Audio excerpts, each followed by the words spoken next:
அபிராமியின் விழிகளில் என்றும் அருளுண்டு. வேத முறைப்படி அவளை வழிபட எனக்கு நெஞ்சமும் உண்டு. ஆகையால் பழியையும் பாவத்தையுமே விளைவித்து பாழ் நரக குழியில் அழுந்தி வாடும் பேதையர்களோடு எனக்கு இனி என்ன தொடர்பு? அபிராமி அன்னை சிறந்த துணையாவாள். விழிக்கே அருளுண்டு அபிராமவல்லிக்கு,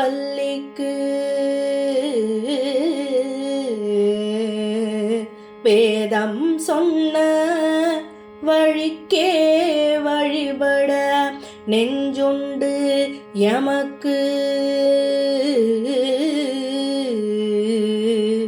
அவ்வழி கிடக்க பழிக்கே சுழன்று வெம்பாவங்களே செய்து பாழ் நரக குழிக்கே அழுந்தும் கயவர் தம்மோடென்ன